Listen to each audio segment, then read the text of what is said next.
We have made it to the 2027 NBA Draft. Another opportunity for our Portland Trail Blazers, along with other teams across the NBA, to look to improve their short and long-term outcomes. In the last episode, we had our draft preview going through some of the notable prospects in this year's class, along with, of course, the draft lottery, which, surprise, surprise, was won for a second straight year by the Los Angeles Lakers, who get to add another elite talent around their number one pick last year, Dante Del Toro. The other big storyline was Utah, who had the worst odds coming into the lottery, jumping all the way up to the second overall pick in what we think is a two-player draft. Sidi Gafare and Bryson Franklin appear to be the clear top two picks, and I think these are two of the three, or at worst, four best prospects who we have seen during this series thus far. Along with Gafare and Franklin, we've got a pretty fun class. A lot of guards round out the rest of the top 10, and I think there's plenty of depth, especially for a team like our Portland Trail Blazers, who had the 18th pick in the first round and the 15th pick in the second round. Of course, that's not to mention we've got two new expansion teams who have entered our league, the Seattle Sonics and the Las Vegas Venom, and we'll talk about them and the expansion draft shortly. I did not go through the combine and the pre-draft workouts in the last episode. I decided to save that for here. So we want to be strategic with who we're looking at during the combine and who we want to invite for pre-draft workouts, because our roster's in a pretty interesting spot. We don't have a ton of flexibility with our future picks. We have what we think is our core pretty much locked up, and I think the best course of outcome is really looking for guys who will complement the star players who we already have on the roster. We don't really know who our alpha is between Shaedon Sharpe, Scoot Henderson, Darius Springer, and Khalil Griffin, but in an ideal world, one of those guys develops into that player, and hopefully we can continue to complement those guys with good supporting role players. So what we're going to do with our pre-draft invites, I believe we have 11 or 12, is we're going to invite everybody from the late lottery until our projected pick range, with the hope that at least one of these players falls to our selection at 18th overall. We don't have a ton of assets to trade up, so I don't think that's overly likely, barring the perfect scenario. So let's take a look at the pre-draft results. Omar Ahamada, the Arizona forward, really impressed me with his athleticism. He was the fastest and most explosive player there. Cameron Gilliam of Stanford led the way with a 44-inch vertical. And then of the shooting drills, the name who popped out to me the most was French big man Ewan Ra, who's not known as an outside shooter, but he shot the college three ball really well and figured, I've already improved my stock enough here, so he decided not to shoot the NBA threes. He's a really good mid-range shooter, so I think that's partly why. Lorpo McClure and Hans Meyer led the way in terms of NBA threes, which isn't really a surprise. I think those are two of the best catch-and-shoot guys in this year's draft class.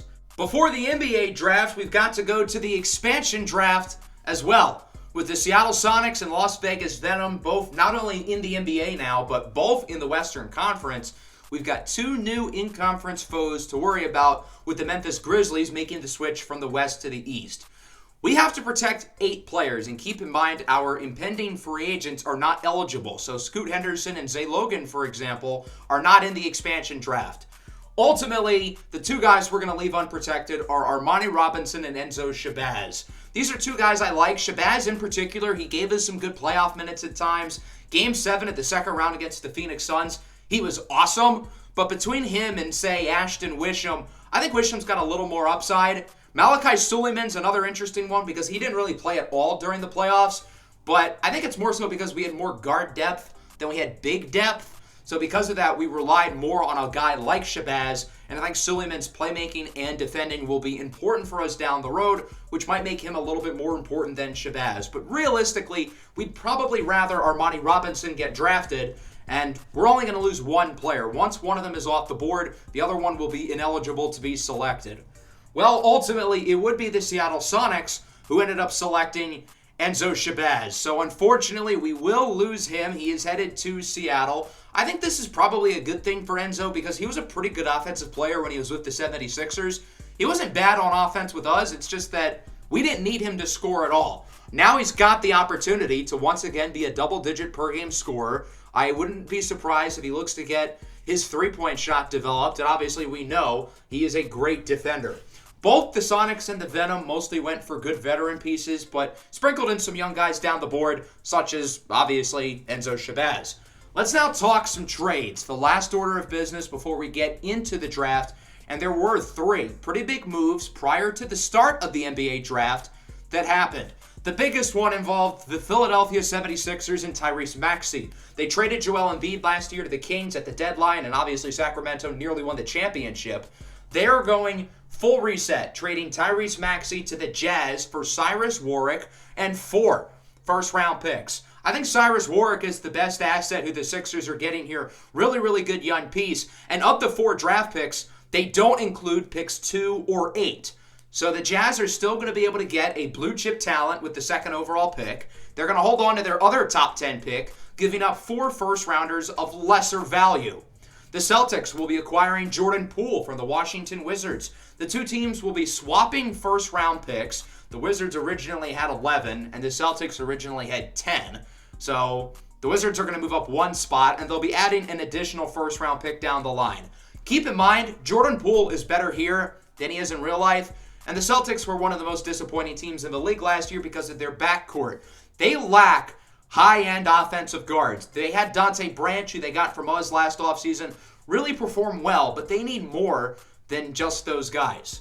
Last but not least, we've got the Clippers trading Desmond Bane to the Raptors. The Clippers got Bane at the trade deadline last year. I'm not really sure why. Similarly with the Sixers, they are hitting the full reset button, and they'll be acquiring guard Isaiah Finley along with the 19th pick and 3 second-rounders. The Eastern Conference is obviously very weak, and the Raptors were one of the more pleasant surprises last year, grabbing the 4 seed. So they're going to help out their immediate championship window. They still have another first-rounder this year at 25th overall, so they're not moving out of the first round entirely. All right, let's get this show started. The 2027 NBA Draft is now officially open, and the question is, who will the Lakers pick number 1 overall? Will it be Franklin or Ghaffare? I think both guys fit with their number 1 pick last year, Dante Del Toro, very well because Del Toro is a multi-position defender who can play on and off the ball on offense. Of these 2, I think the Lakers are going to lean Franklin because he is a human highlight reel, and the Los Angeles Lakers want to sell tickets. They want to sell merchandise. This is the Lakers after all, and I think it works out for the Jazz because I think Ghaffare is a better fit for them. So the Lakers are now on the clock here with the number 1 pick, and interestingly, they were given a really interesting trade proposal from a team looking to move up. That team was the Utah Jazz. They offered Jaren Jackson and the 8th pick to move up to 1.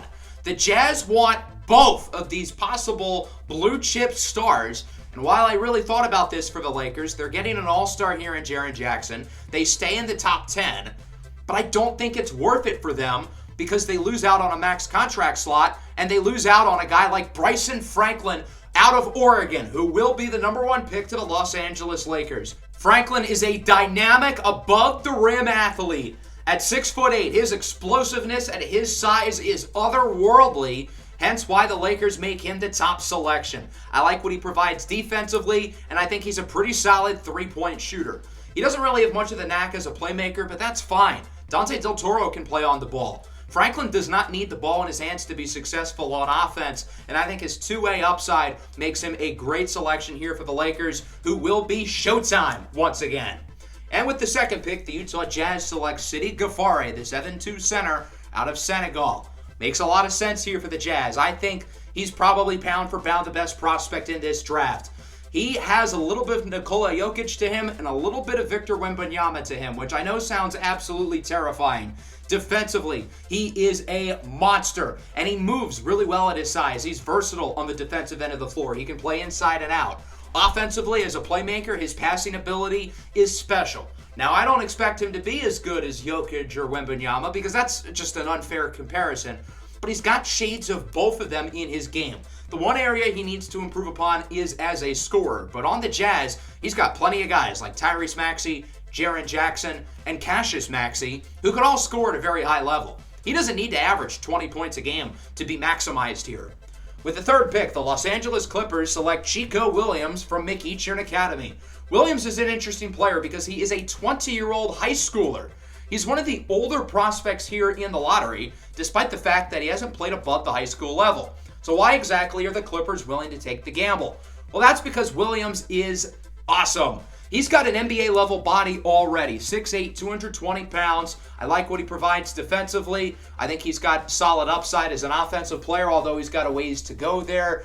He hails from the Bahamas, and there were issues with his birth certificate when he entered as an elementary school-aged child. So that's why he ends up graduating high school at age 20. It's not ideal that he hasn't played above the high school level, but I think he's going to be a really good pro. Eamon Seaman out of Germany is the fourth pick to the Spurs. This might feel a little bit high. He was projected to go in the back end of the top 10. But look, the Spurs are looking for guys who can contribute now.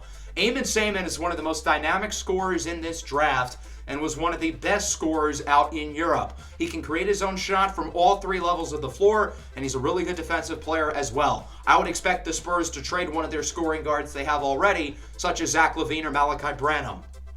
With the fifth pick, the Las Vegas Venom select Jalen Moon out of Georgetown. Obviously, these selections for the Venom and the Sonics are ultra important, looking to get the faces of their franchise. And for the Venom, it's Moon, a dynamic scoring guard from Georgetown who is one of the most talented offensive players in this draft. The lefty guard is a creative scorer. He can drive to the basket, score in contact, create his own shot, score off the dribble, and score off the ball. The problem is he does not play a lick of defense. With the sixth pick, the Seattle Sonics select Aitor Sericero from St. John's. So similarly with the Venom, the Sonics are going to pick who they think is the best player available, being a dynamic Big East guard.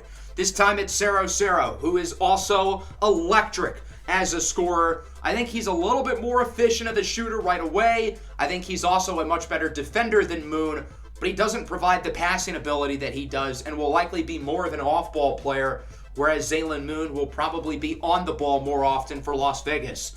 The New York Knicks, with the seventh pick, select Quillen Scalor from Louisville. Another guard is off the board. As I mentioned, after those top few prospects, we're going to see a lot of guards. Scalor comes in at 6'4", 210 pounds, moves really well. He's a gifted passer, probably the best of this group, and I like his ability to score, especially in the mid-range. He's a little bit inefficient inside, and he's inefficient from three, but if he can improve his shooting ability, he could very well be the best guard in this draft class.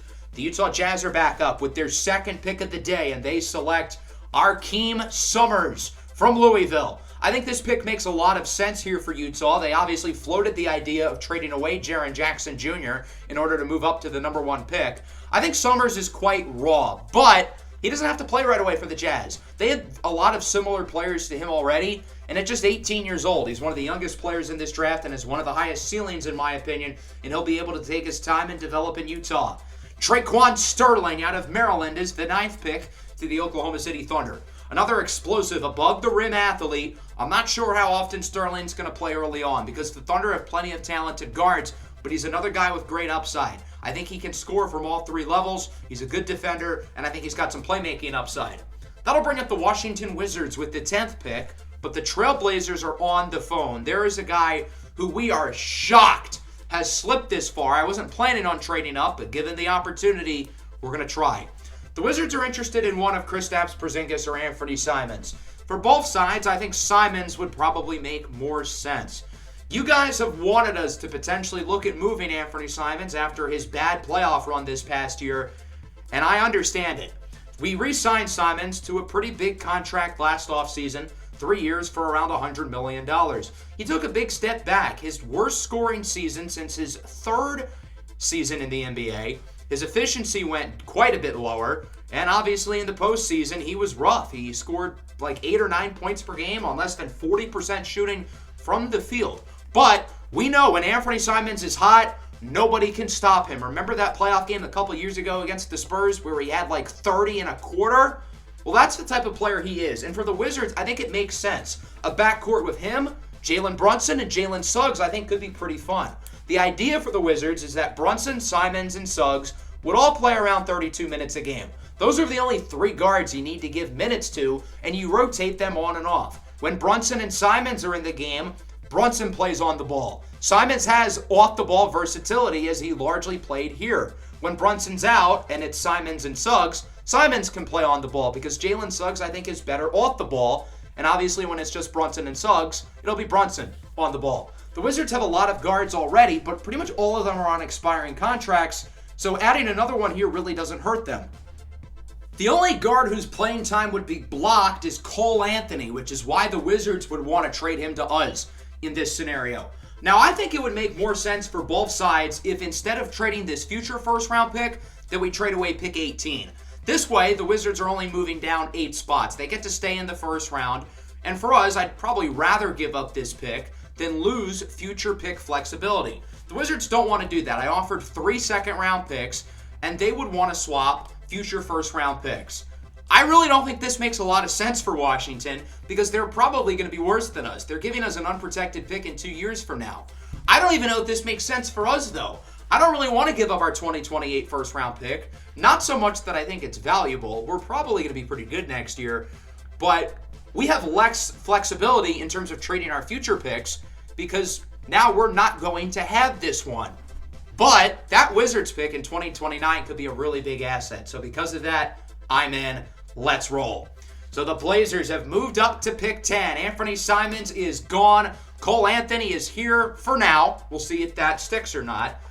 But the big reason why we made this trade was so we could get this pick. There's a player who should not be on the board whatsoever. I figured I'd float this pick around just out of curiosity, and ultimately there was nothing that I found in the trade finder that I felt like was realistic or good for us. I was a little tempted by that Jaren Jackson offer, but I would rather stick and pick here because we don't really need a guy like Jaren Jackson. Kristaps Porzingis is already a very similar player for the most part. So ultimately we will stay here with the 10th pick. And the question is, who are the Blazers giving up a haul to move up for? We obviously have to really like this player. Could it be Caleb Marsh, a guy who was projected to go very early going into the season? But is he a natural fit here with Scoot Henderson? Omar Ahamada blew us away at his pre-draft invite. Could we be moving up for him?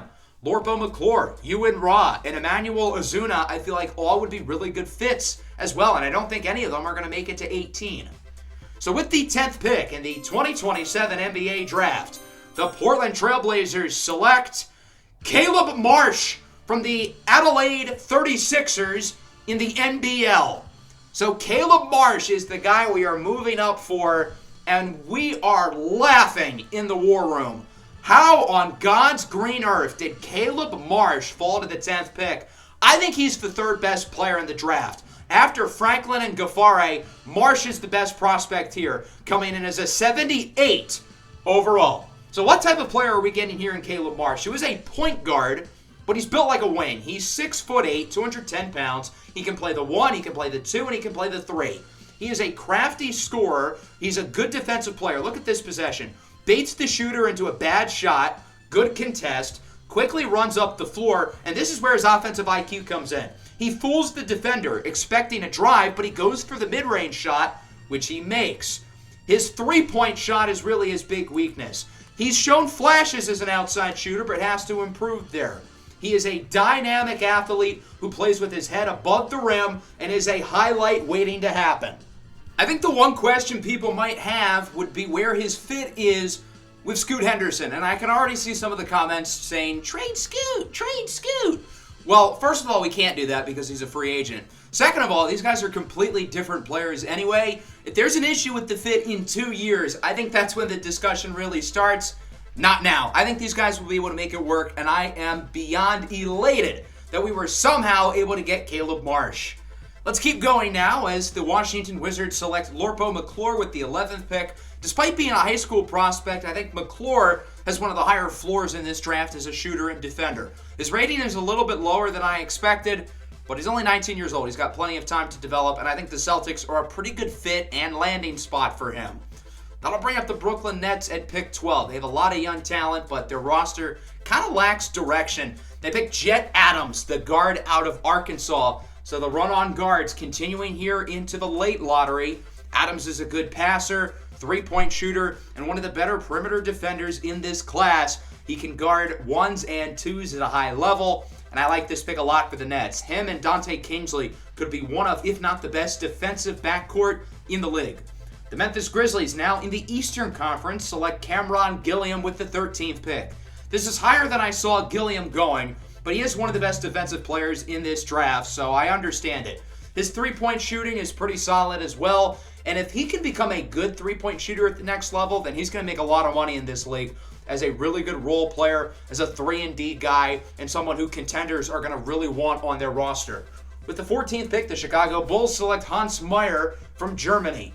Meyer is a great shooter, decent enough defender as well. Not a great athlete, though, and I think he does kind of lack versatility, but the guy can shoot the hell out of the ball, so I get it. Omar Ahamada out of Arizona with the 15th pick. Really like this selection for the Warriors. As I mentioned earlier, he blew us away at his pre-draft workout. Dynamic athlete at his size, and if he can gain another 20 or 30 pounds, I think this kid could be an absolute stud. The San Antonio Spurs with the 16th pick will select Xavier Pratt out of Miami. A top 5 recruit going into the year, Pratt was a little bit disappointing, but we saw the playmaking upside, and his court vision at 6'10" is really impressive. He has a ways to go as a defender and a scorer, but I trust the Spurs to maximize his development. The Houston Rockets select Dieter Hubjer with the 17th overall pick. Hubjer is a versatile defender who, again, has a ways to go as a scorer, but for a team like the Rockets with plenty of scoring as is, I think prioritizing defense is the way to go. The Wizards got this pick from us earlier. This would have been our selection if not for the trade-up, and they select Emmanuel Ozuna out of UCLA. Ozuna's a guy I really like, and had we stayed here at pick 18, he either would have been the guy I picked or he would have been very high on my list. One of the best interior defenders in this draft class. I think Ozuna is going to be a really, really good pro. I think he's got some offensive upside, but defensively, he's already there. So now the Clippers are up, and with Ozuna off the board, there's really only one more guy I really want in this draft class. And now we have a new trade asset to theoretically go out and get him, being Cole Anthony, who I think would be a good fit for the Clippers because they strongly lack playmaking. They only have a few guys under contract to begin with, but their only A-level playmakers are Isaiah Finley, who's a very unproven raw player, and Bones Highland, who is a score-first sixth man who isn't looking to pass the ball. I think Cole Anthony would be a good addition for us to hold on to, but I also think he makes a lot of sense for the Clippers, and there's a prospect that I really want to get. Now, Anthony's a good veteran. He's been on some playoff teams. He's a solid guy who's really developed his efficiency over his career, and he's gotten a lot better on defense. So because of that, I think he has a little bit more value than the 19th pick, considering he's on a super team-friendly contract. So I'm going to try to milk some second-rounders out of the Clippers if possible.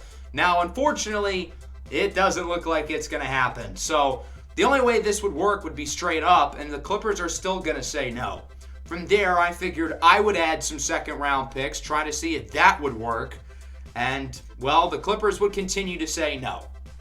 I tried the deal with 2 second-rounders. They still said no. And at this point, we only have 1 second-rounder left. And if we were to trade that away, the only pick that we can trade in the future is the Wizards selection. This gives us no long-term flexibility. And at this point, I'd rather wait, even though the Clippers are probably going to pick the guy we want. And they do. It's Ewan Ra, the big man from France. He was the player we were looking to trade up for. The hope was that one of him or Emmanuel Ozuna would slip a little bit. They both did, but they both go off the board here at 18 and 19. I really like Ra's skill set. 6'11", but he's big, strong, good interior defender, and he can really score the ball from inside 15 feet, and I think he's got upside as a perimeter shooter. With the 20th pick, the Thunder get Matthias White from Purdue. It looked like his stock may have dropped into the second round, but I always saw him as a late first-round guy. I like this pick a lot here for the Thunder, a dynamic, athletic combo guard. With the 21st pick, the Philadelphia 76ers select Dominique Dorino from Villanova, so he's staying home. Dorino was the final player who we had in for a pre-draft workout. We could have theoretically moved up for him, but with the addition of Caleb Marsh, we don't need another guard. Nonetheless, I think this is a really solid pick for the 76ers. This will be their Tyrese Maxey replacement, and fittingly, he goes with the same pick, 21st, that they got Maxey with. With the 22nd pick, the Minnesota Timberwolves select Bernard Moonshine, an intriguing high school prospect who's raw as a scorer, but I really like his athleticism. I think the upside is there, but he's got a ways to go in terms of his polish. Doesn't have any major weaknesses, though. I think sooner rather than later, he can contribute for a playoff team such as the Wolves. The Knicks, with their second first-rounder of the day, select Dallas Dior from Florida. A late riser, Dior performed very well over the pre-draft process. Tomas Zlatko from Croatia goes to the Spurs, their third first-rounder of the day. The Spurs have a total of 7 picks, and it looks like they're going to keep all of them, interestingly. Tyrese Stone goes to the Toronto Raptors. I like this pick. Dynamic scorer from beyond the arc. Good playmaker as well. Not a good defender, but the Raptors have plenty of defense on their roster already. The 76ers select Abramo Jawai from Baylor. His stock has kind of been all over the place this year, but I like him a lot. Doesn't really have much of an offensive game, but good athlete, really good rebounder, and a versatile defender. I think this is right around his range where he belongs. The Miami Heat select Polo Cotton, a high school prospect from IMG Academy. His best asset is his court vision and passing. Really smart player for someone who's only 19 years old, and I think he's a plus athlete as well. That'll bring us to the Oklahoma City Thunder, their third pick of the day. Yes, they still have an abundance of draft picks going back to the backcourt with another high school guard, Cosmo Redmond from Mater Dei. Dynamic athlete, he's raw, but he'll have plenty of time to develop with the Thunder. Atticus Stratton from Michigan goes to the Nets. Knockdown three-point shooter. Doesn't have a whole lot to the rest of his game, but he's going to be one of the best perimeter shooters in the league pretty much right away. With the 30th pick, the 76ers select Jabari Radcliffe from Duke. The Sixers had 3 late first-round picks, and I think they nailed all 3 of them. Radcliffe here is really good value. Struggled at Duke, but I think he's going to be a better pro than he was college player. Should be a good rim protector right off the bat. Bronson Kluderman goes to the Hornets here at pick 31, a 7'2" forward who also should provide defense and is a solid shooter. Womack McConer to the Pelicans here to round out the first round. Raw offensive player, but another good defender. And so that will wrap up the first round of the 2027 NBA Draft. Certainly a fun one with Bryson Franklin going number 1. Sidi Ghaffari ends up as the second pick. The third highest rated player is a Blazer. Coming into the day, I did not have Caleb Marsh on my radar whatsoever. I figured there was no realistic chance we would get him. I thought we were going to end up with one of the bigs, Azuna or Ra. Both of whom would have been good picks. But the fact that we were able to move up for Caleb Marsh, I don't think this could have worked out any better.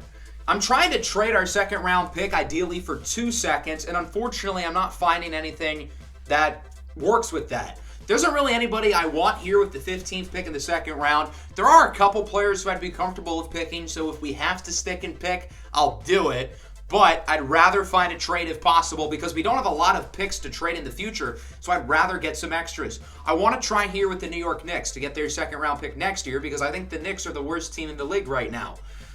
They are not willing to do that unless they get a swap best for next year. I'd be willing to give up the Golden State second next year, but as long as we get the Knicks pick, either swap best or unprotected, they won't do it. So instead, we're going to do a 1-for-1 swap. We're going to get this pick from the Raptors, a swap best second next year between the Suns or the Pacers. I don't think Indiana's all that good. They did get the 7th seed last year, but I could see them taking a step back, and I'm not entirely sold on the Suns either. I get they almost beat us in the playoffs, but they barely made the playoffs to begin with, and their core is getting older. So that is how the second round ends up going. Had I stuck with the 15th pick in the second round, I would have drafted a big Marcus Ali from Seton Hall, who ended up going with the very next pick to Brooklyn. And Ali ended up being the highest rated player on the board. Our scouts killed it this pre-draft cycle, so shout out to them. Although I'd kind of rather the pick next year.